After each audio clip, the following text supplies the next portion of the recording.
नमस्कार, स्वागत है आपका न्यूज़ लॉन्चर पर। मैं हूँ नीलू व्यास। मैं आपको बताना चाहती हूँ कि जो शंकराचार्य स्वामी अविमुक्तेश्वरानंद थे, उन्होंने 2-3 दिन पहले जब वो अनंत अंबानी की शादी में गए थे, उसके बाद अगले दिन वो उद्धव ठाकरे के घर पर उन्होंने पूजा अर्चना की थी और उस पूजा अर्चना के बाद उद्धव ठाकरे ने उनको अपने घर मातोश्री पर बुलाया था।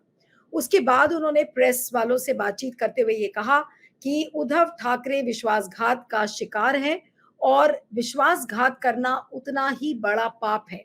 इसलिए जो विश्वासघात करता है वो हिंदू नहीं है। इस बात को अविमुक्तेश्वरानंद ने कहा था। उसके अगले दिन जो महंत नारायण गिरी हैं जूना अखाड़ा के, उन्होंने शंकराचार्य को बुरा-भला कहा और ऐसा लगता है कि बीजेपी के लोग अब शंकराचार्य को गाली पड़वाने में लगे हुए हैं। वो खुद नहीं देते लेकिन अलग-अलग मोहरों को खड़ा किया जा रहा है। तो नारायण गिरी ने पहले उनके बारे में कुछ बोला और अब कंगना रनौत ने शंकराचार्य पर वो भड़क गई है। कंगना रनौत जो कि मंडी से सांसद हैं, हिमाचल प्रदेश की जो मंडी लोकसभा सीट है, वहां से वो सांसद है और अब उन्होंने शंकराचार्य पर अपना गुस्सा दिखाया है। मैं चाहती हूँ कि इस ट्वीट को मैं आपको दिखाऊं क्योंकि उन्होंने एक्स पर एक पोस्ट लिखा है, उस पोस्ट को ध्यान से देखिएगा। उन्होंने लिखा है कि राजनीति में गठबंधन, संधि और एक पार्टी का विभाजन होना बहुत सामान्य और संवैधानिक बात है। कांग्रेस पार्टी का विभाजन 1907 में और फिर 1971 में हुआ।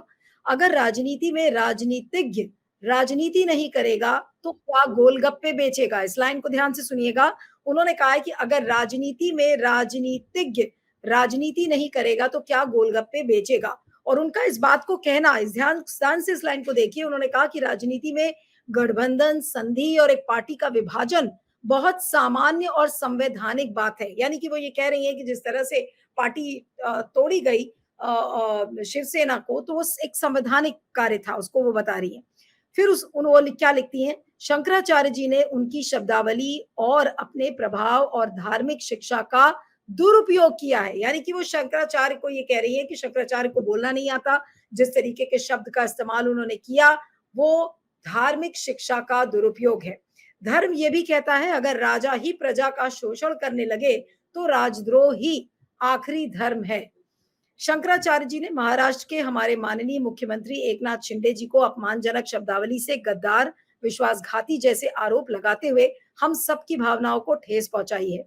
शंकराचार्य जी इस तरह की छोटी और ओछी बातें करके हिंदू धर्म की गरिमा को ठेस पहुंचा रहे हैं।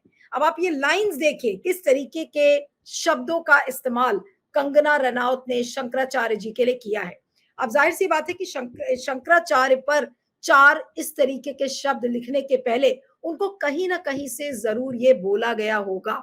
I am pretty sure, 100% sure कि उनको किसी न किसी ने ये जरूर बोला होगा कि किस तरीके से आपको शंकराचार्य जी को अटैक करना है, किस भाषा में करना है, क्या बोलना है।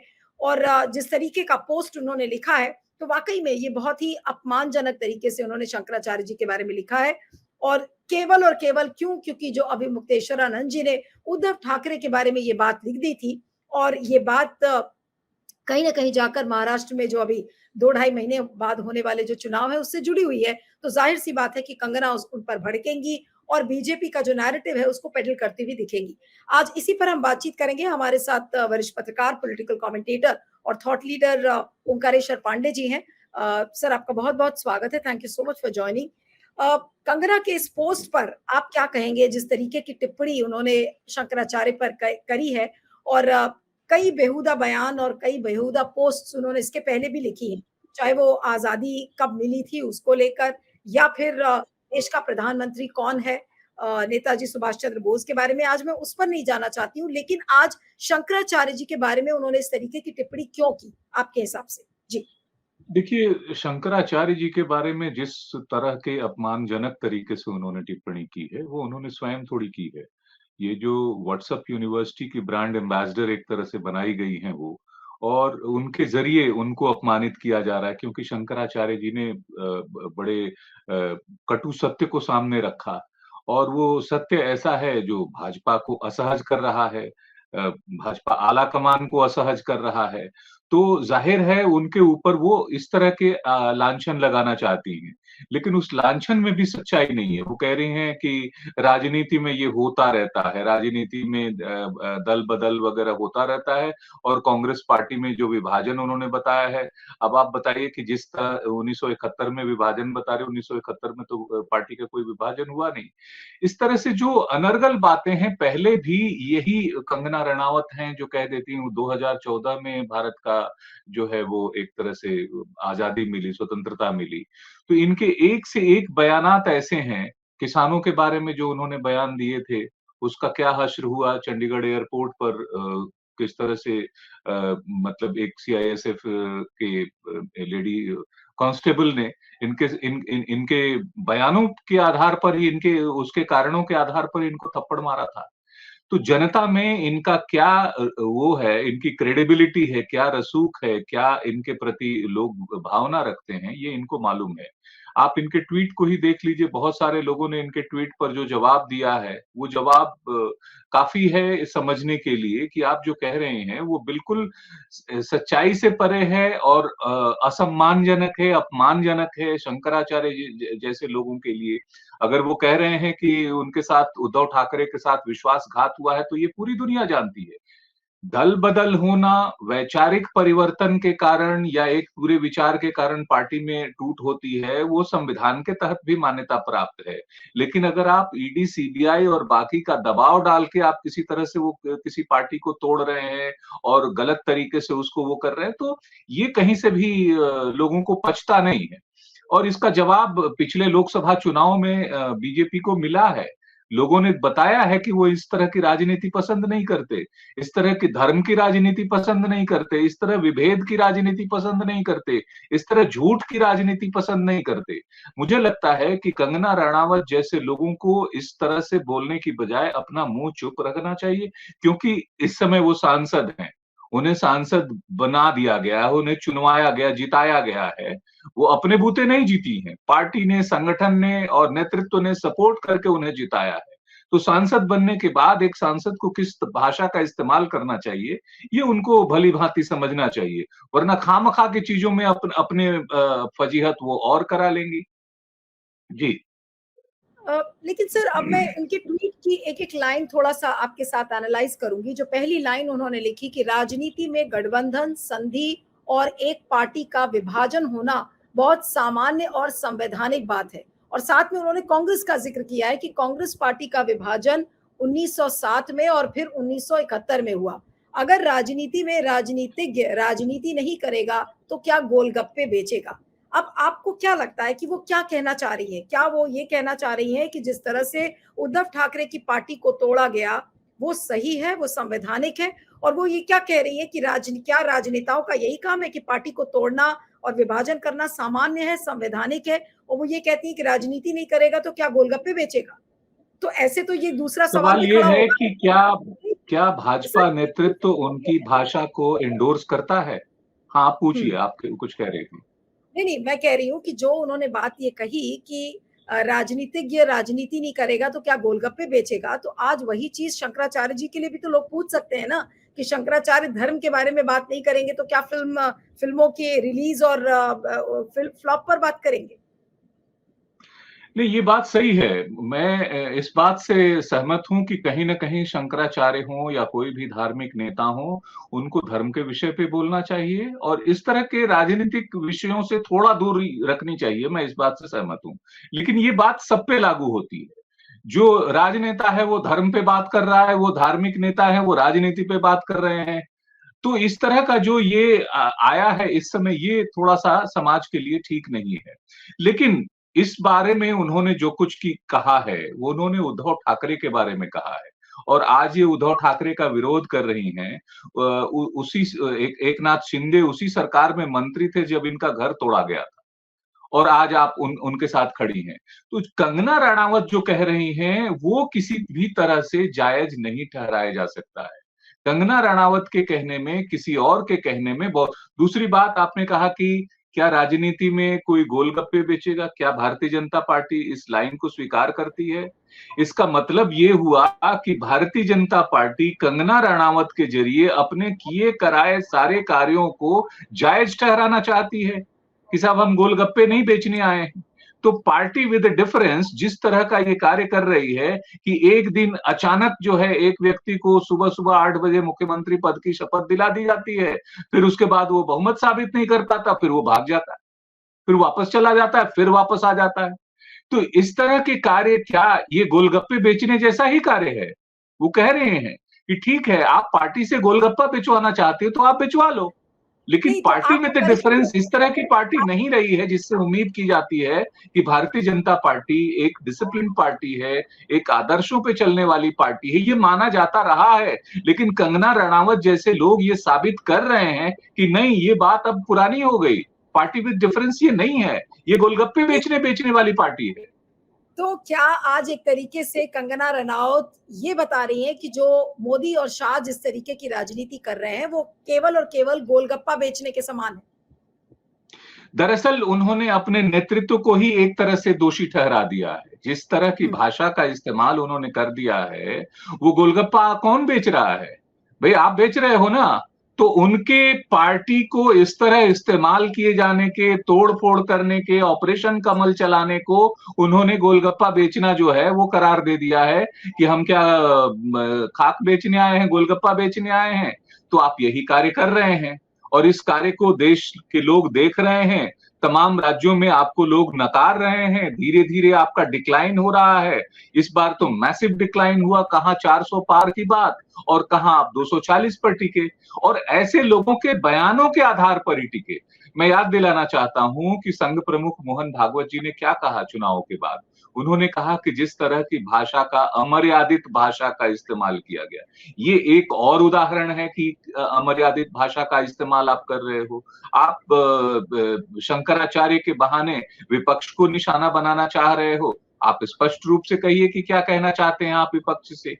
एक जिम्मेवार सांसद को अपनी भाषा का संयम रखना चाहिए, उसकी मर्यादा का ध्यान रखना चाहिए, लेकिन जिसको पता ही नहीं हो कि देश को आजादी कब मिली, जिसको पता ही नहीं हो बहुत सारी बातों का, वो कब क्या कह दें कि भारत तो एक लीज पर है, उसको आजादी मिली ही नहीं। आप कुछ भी कह दीजिए, फिर आप कुछ भी कहते हैं तो आपके कहने का कोई वैल्यू नहीं रह जाता। इसलिए हुँ। आप जैसे लोग शंकराचार्य पर ऐसी ही भाषा का इस्तेमाल करेंगे, गोलगप्पे बेचने जैसी ही भाषा का इस्तेमाल करेंगे, लेकिन इससे शंकराचार्य का कुछ नहीं होता। देश के करोड़ों करोड़ लोग जो अपने हिंदुत्व के प्रति आस्था रखते हैं, शंकराचार्य के प्रति आस्था रखते हैं, धर्म के प्रति आस्था रखते हैं, उनको ऐसे बयानों से, ऐसे भाषणों से निराशा होती है। और उससे नहीं लगता लेकिन है कि भाजपा कैसे-कैसे लोगों को सांसद बना के और उनको इस तरह से मैदान में उतार देती है। लेकिन सर एक चीज़ और भी है, जो ये लाइन उन्होंने लिखी कि न शंकराचार्य जी ने महाराष्ट्र के हमारे माननीय मुख्यमंत्री को अपमानजनक शब्दावली जैसे गद्दार और विश्वासघाती जैसे आरोप लगाते हुए हम सबकी भावनाएँ भावनाएँ उससे ठेस पहुँचाई है। अब हम सब मतलब क्या वो ये कह रही हैं कि भई मोदी जी अपने मुँह से नहीं बोल सकते, अमित शाह अपने मुँह से नहीं बोल सकते, तो फिर मैं वो काम कर लेती हूँ और पूरे बीजेपी के बिहाफ़ पर क्या वो ये कह रही हैं कि पूरे बीजेपी की भावनाएँ आहत हुई हैं शंकराचार्य जी के इस बयान से? वो तो बीजेपी की सांसद हैं, उन्होंने कहा हम एग्ज़ैक्टली सब उनको जी, उनको आधिकारिक प्रवक्ता बना देना चाहिए और फिर वो इसी तरह की भाषा का इस्तेमाल करें। बीजेपी कहे कि जो कंगना रनावत कह रही हैं, वो ठीक कह रही हैं। देश की जनता अपने आप समझ लेगी कि आपकी भाषा अब यही हो गई है। अब भाजपा की भाषा कंगना रनावत की भाषा हो गई है, गोलगप्पे की भाषा हो गई है।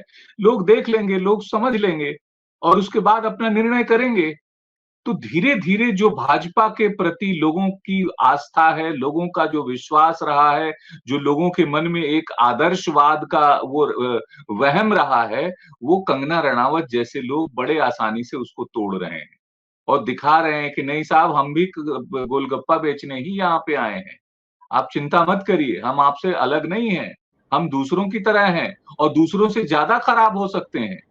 हुँ। आप इसको बुरा मत मानिए, मेरा काम ही है ये जस्टिफाई करना, ये बहुत गलत बात है मुझे ऐसा लगता है। उनको रिथिंक करना चाहिए, उनको सोचना चाहिए कि आप किस तरह की भाषा का इस्तेमाल कर रहे हैं, किसके प्रति कर रहे हैं और इसके क्या फ़ायदे हैं।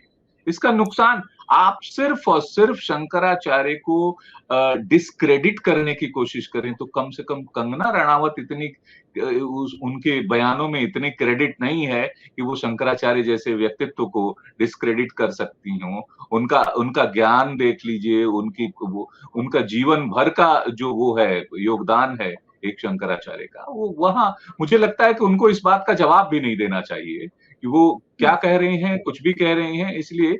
और मुझे लगता है कि बहुत सारे लोग इसको इग्नोर ही करेंगे।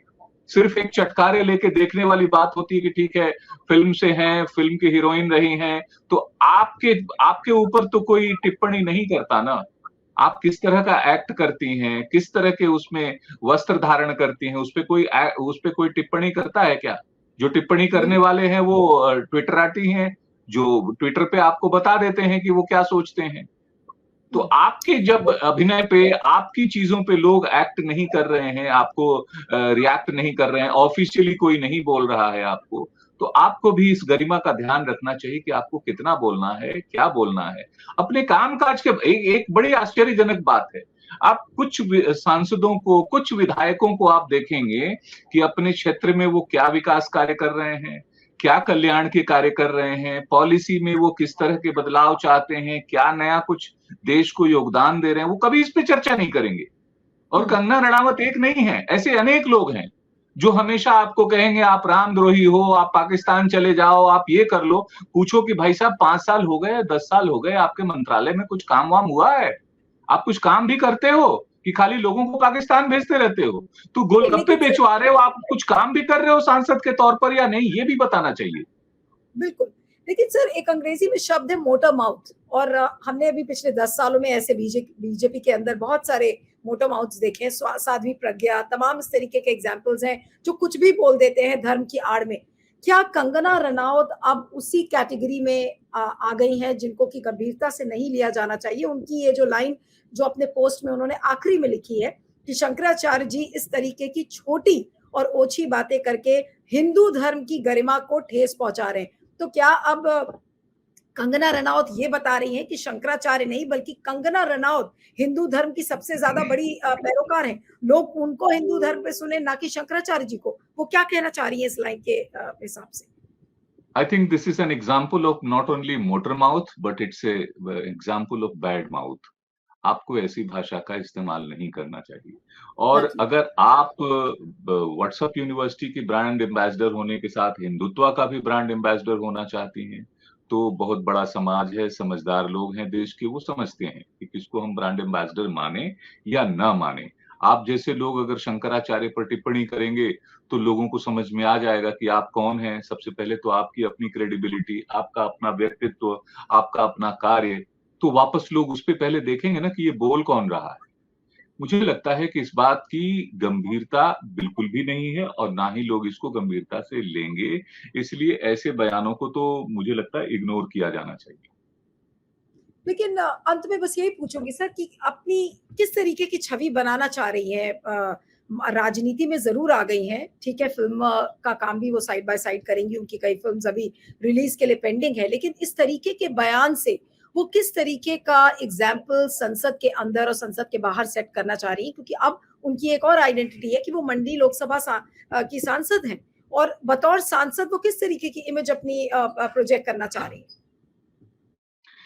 I think she might be good for the films, but she is not good for the politics. Himachal Pradesh के लोग बहुत शांति प्रिय लोग हैं, बहुत आस्थावादी, धार्मिक आस्थाओं में मान्यता रखने वाले लोग हैं।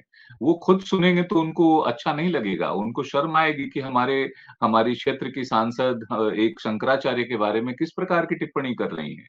उसी तरह से पार्टी के एक बड़े तबके को, जो समझदार तबका है, उसको लगेगा कि नहीं भाई, इस तरह की भाषा का इस्तेमाल नहीं किया जाना चाहिए। जो चुनाव बाद माननीय मोहन भागवत जी को महसूस हुआ कि इस तरह की अमर्यादित भाषा, इस तरह से जो लोअर लेवल का जो इलेक्शन कैंपेन चला वो नहीं होना चाहिए। तो मुझे लगता है कि एक बड़े सेक्शन ऑफ बीजेपी को भी लगेगा, आज नहीं तो कल महसूस होगा कि नहीं, कम से कम ये हमारी तरफ से ठीक नहीं है। अगर कोई दूसरा करता है तो आप उसको टोकिए, आप उसको रोकिए।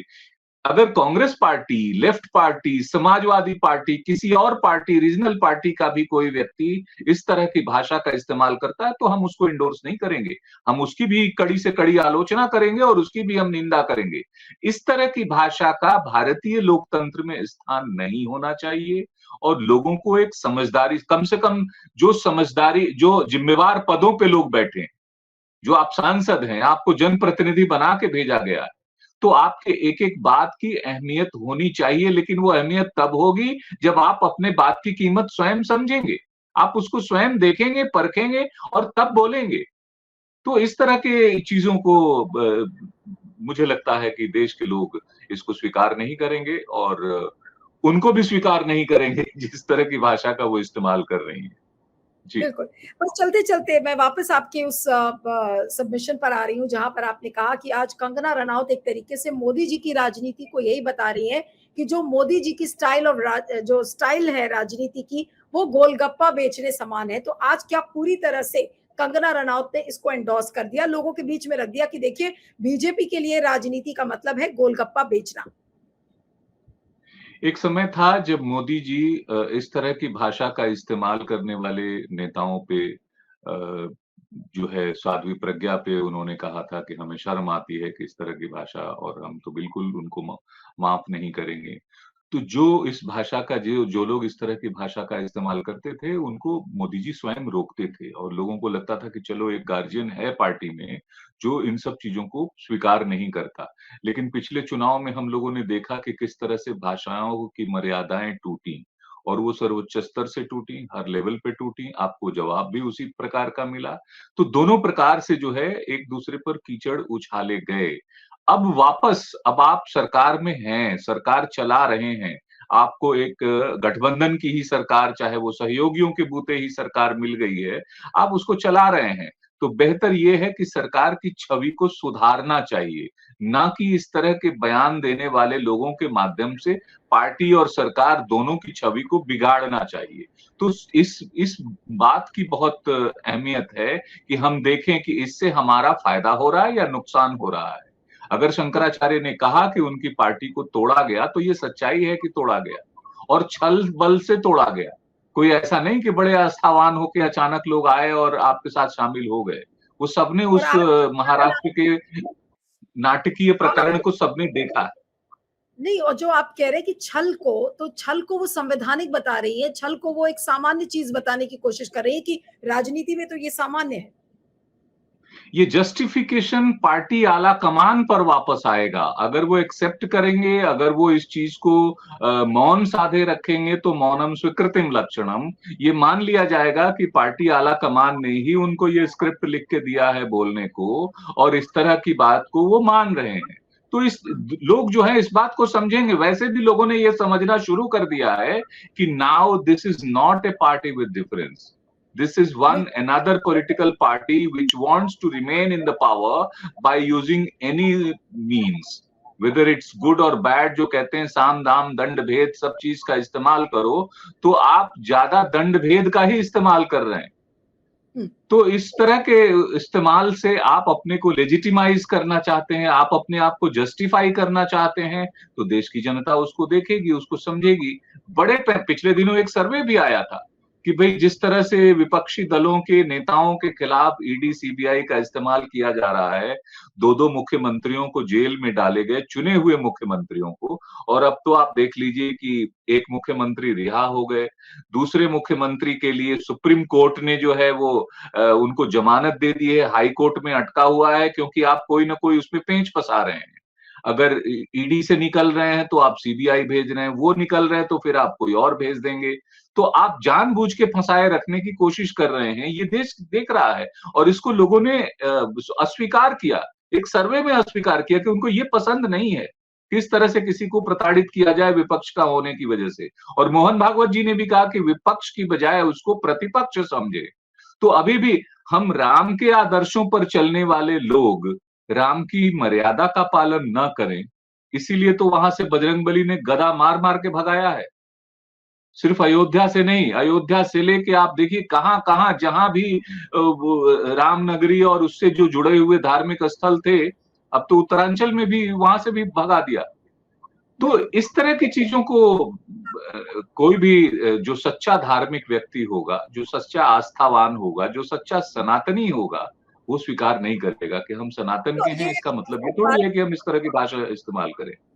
मज़े की बात ये है कि जो अभी एक कांग्रेस सॉरी बीजेपी के लोगों को ये बोला भी गया है प्रधानमंत्री द्वारा कि आप पब्लिक में जो भी बयान दें उसको सोच समझ कर दें और जाहिर सी बात है कि ये बयान से कम तो है नहीं कि अगर आप पब्लिकली अपनी एक पोस्ट डालते हैं और उसको पोस्ट को इस तरीके से उस पर रिएक्शन आ रहा है तो यानी कि प्रधानमंत्री की बात भी नहीं सुनी जा रही है, पार्टी के अध्यक्ष की भी बात नहीं सुनी जा रही है और वो अपनी ही राह पर चलकर इस तरीके के उल जलूल बयान दे रही हैं। आपका बहुत बहुत शुक्रिया। Thank you so much Omkareshwar ji for joining on news launcher. Thank you sir.